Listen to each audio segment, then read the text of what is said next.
কালকের ভিডিওতে দেখিয়েছি কিভাবে গাঁদা গাছকে ঝোপালো করতে হয়।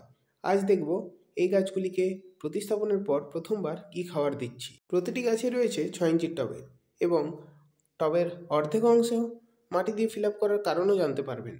এখানে নিয়েছি 6 ইঞ্চি টবের 2 টব গোবর সার এবং তার সাথে 20 গ্রামের মতো সরষার খোল ভালোভাবে মিশিয়ে নিলাম। এই গোবর সারের পরিবর্তে পাতা পচা সার বা ভার্মি কম্পোস্টও নিতে পারেন এবং গোবর সার হলে সেটি অবশ্যই 1 বছরের পুরনো হতে হবে। এরপর প্রতিটি 6 ইঞ্চি টবের জন্য আইসক্রিমের চামচের 1 চামচ 10-26-26 বা সুফলা ব্যবহার করব। টবের সাইডে দেবেন, একদমই গাছের গোড়ায় দেওয়া যাবে না। এরপর প্রতিটি টবে 2 মুঠো করে এই মিশ্র জৈব সারটি প্রয়োগ করব। এই খাবার দেওয়ার পর অবশ্যই গাছগুলিকে ভালোভাবে জল দিয়ে স্নান করাবেন, যাতে টবের নিচ দিয়ে জল বেরিয়ে যায়। প্রতি 2 সপ্তাহ অন্তর অন্তর এই সার প্রয়োগ করব। কালকের ভিডিও দেখে না থাকলে দেখে নিন, নিচে দেওয়া থাকলো। ভিডিও ভালো লাগলে একটি লাইক করে প্লিজ চ্যানেলটি সাবস্ক্রাইব করে দেবেন। ধন্যবাদ।